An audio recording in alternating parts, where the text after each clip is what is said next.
من 24 ساعت بعد از دادن امتحان دوولینگو اومدم اینجا تا بهتون بگم که چرا این امتحان رو دادم، چطور پیش رفت و آیا این آزمون برای شما هم هست یا نه.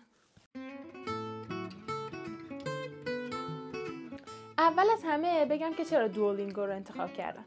البته ایرانی‌ها شنیدم که میگن دوولینگو، ولی فکر می‌کنم یعنی مطمئنم که تلفظ اصلیش دوولینگو هستش.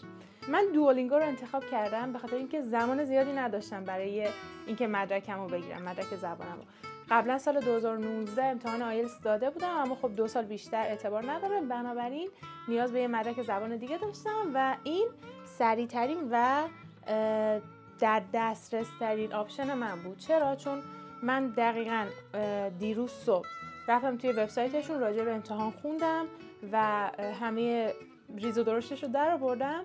یه آزمون امتحانی داشت توی وبسایتشون رو انجام دادم که نتیجهش رو هم الان توی صفحه براتون میذارم و بعد از ظهر ساعت 5:30 بودش که آزمون رو دادم و با ثبت کردن اطلاعات و همه این کارها فکر کنم حدود 1 ساعت و نیم تا 1 ساعت و 40 دقیقه فرصت گرفت. یعنی خیلی سریع پیش رفت. برای همین من این کار رو کردم. دلیل دیگه ای که دوولینگو رو انتخاب کردم این بودش که از نظر هزینه‌ای هم خیلی هزینه‌اش کمتر بود. یعنی آزمون آیلتس الان بین 200 تا 250 دلار هستش. مثلا توی کشور ترکیه میشه 6000 لیر.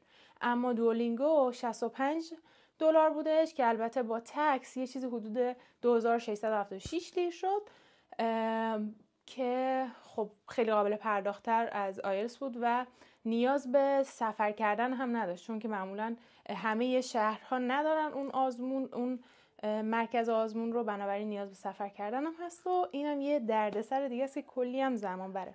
مورد سوم این که دوولینگو از نظر زمانی هم آزمونش کوتاه‌تره دیگه. مثلا آیلتس 2 ساعت و نیم قسمت ریدینگ، لیسنینگ و رایتینگش طول میکشه، بعد یه بخش جدا هم وقت بگیری برای اسپیکینگ. اگه کامپیوتر بیس هم باشه خب همونقدر زمان میبره، فرق نمیکنه. اما دوولینگو امتحانش بین 45 دقیقه تا 1 ساعته، بنابراین خیلی سریع‌تره و این که از خونه هم میشه انجام داد، آنلاین هستش، خیلی عالیه، خیلی راحته.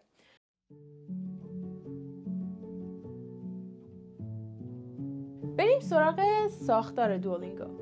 خیلی ساختار راحتی داره و خودشون هم خیلی خوب و روان توضیح دادن.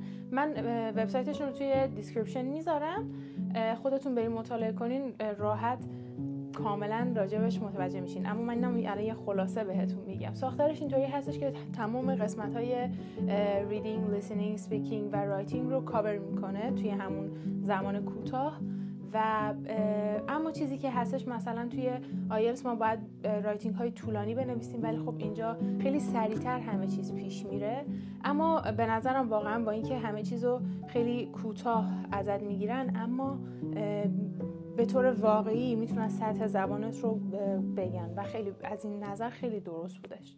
همینطور اینکه تماما آنلاین امتحان، بنابراین شما نیاز ندارین به جایی برین، نیازی ندارین که در ساعت خاصی باشه، چون که لینک بهتون میدن و شما اپلیکیشنش رو وصل میکنین و خیلی راحت انجام میدین. ساختارش بسیار راحت و روونه و ترتیبش هم خیلی ترتیب راحتیه که البته اگه الان بخوام توضیح بدم خیلی طولانی میشه. اما اگه خواستین که راجع به ترتیب دوولینگو هم براتون توضیح بدم، برام کامنت بذارین، بنویسین، میتونیم یه ویدیو کامل مختص اون بذاریم و تمام قسمت‌هاشو، کوئسچن تایپ هاشو و همه اونا رو بررسی کنیم. منم اون نکاتی رو که به خودم کمک کرد رو باهاتون در میون میذارم.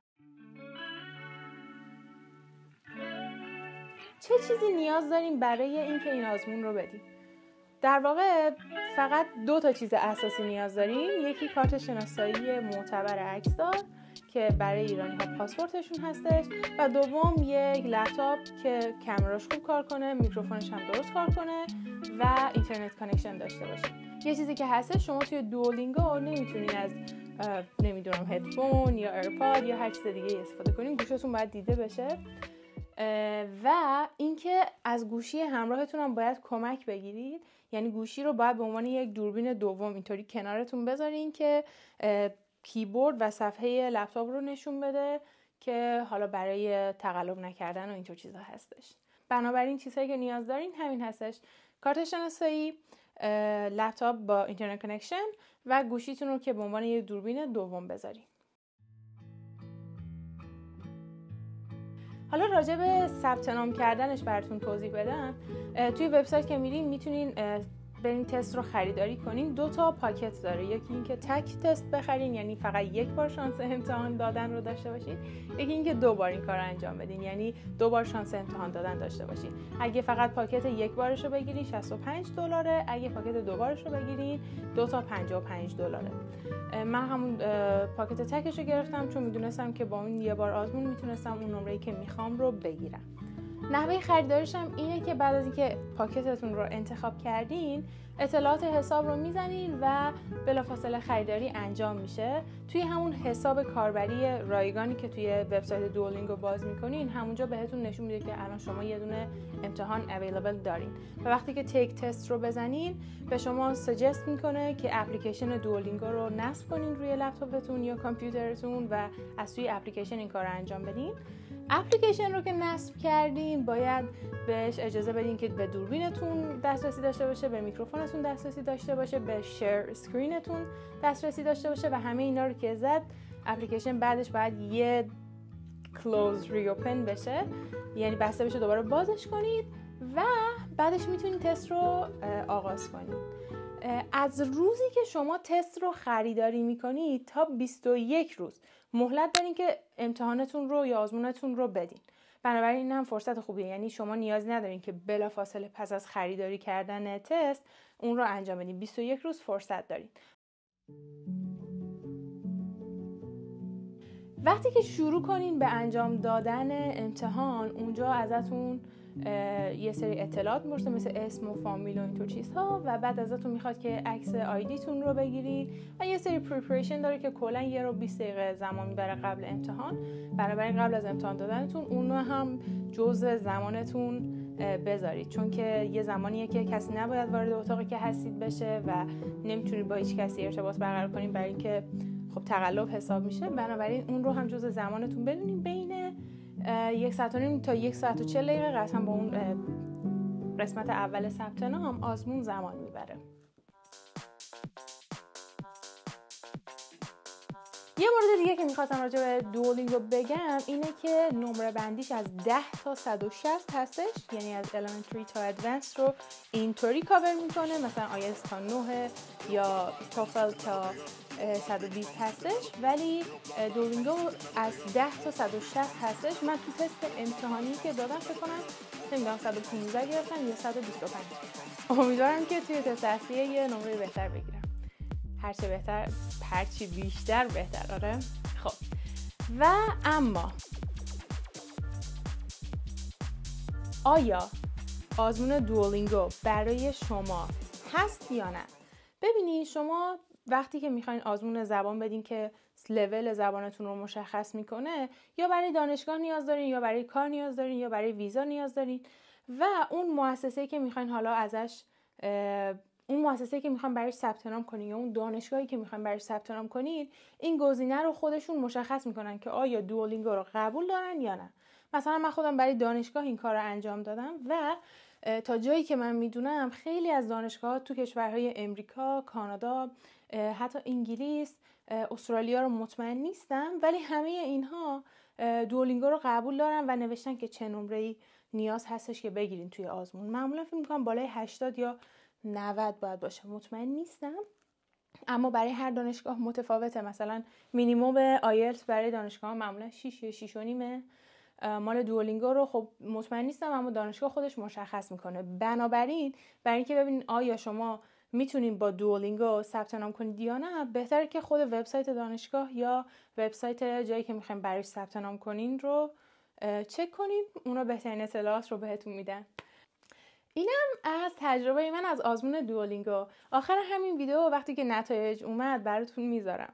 نتایج رو نوشته بودم بعد 2 روز میاد، اما ننوشته بودن که 2 روز کاری یا 2 روز همینطوری. اگه 2 روز همینطوری باشه که احتمالاً فردا میاد، ولی اگه 2 روز کاری باشه چون الان آخر هفته است احتمالاً بیشتر طول میکشه، اما براتون میذارم.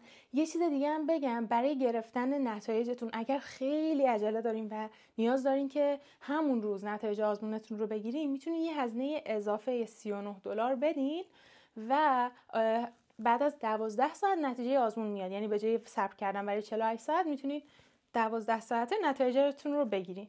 خب من همینجا هم خدافظی میکنم باهاتون. مرسی که توی این ویدیو با من همراه بودین. امیدوارم که سوالاتتون رو درباره آزمون دوولینگو جواب داده باشم. اگر سوال دیگه ای دارین توی کامنت ها برام بنویسین که مطمئنا اگه جوابش رو بدونم براتون ریپلای میکنم. اگر دوست دارین ویدیوهای بیشتری در رابطه با این آزمون یا هر آزمون زبان دیگه ای براتون بسازم، اون رو هم برام بنویسین، چون من هم تجربه توفل دارم، هم تجربه آیلتس دارم، هم الان تجربه دوولینگو هم دارم و میتونم در رابطه با اونا هم براتون ویدیو بسازم و توی این کانال بذارم. خب مرسی، من هانیه هستم. یادتون نره سابسکرایب کنید و توی ویدیوی بعدی میبینمتون. خب دقیقاً 48 ساعت بعد از امتحان نتایج اومد. منم الان باشگاه اومدم، شب شده، هوا تاریک، ولی گفتم که اینو حتما بهتون بگم و آخر ویدیو بذارم. نتیجه رو الان براتون روی صفحه میذارم. 140 شدم از 160 که فکر می‌کنم خیلی نمره خوبیه، به خاطر اینکه اصلا هیچ آشنایی با دوولینگو نداشتم قبل از اون و فقط یه دونه تست داده بودم، حتی هیچ ویدیویی چیزی هم راجبش نگاه نکرده بودم و بنابراین فکر می‌کنم که برای یک آمادگی یک روزه نتیجه خوبی تونستم بگیرم. شما هم اگه قراره به زودی امتحان سنجش زبان بدین، براتون آرزوی موفقیت میکنم. اگر سوالی هستش که من میتونم بهش پاسخ بدم توی کامنت ها برام بنویسید. هفته دیگه توی ویدیو جدید میبینمتون. خدافظ.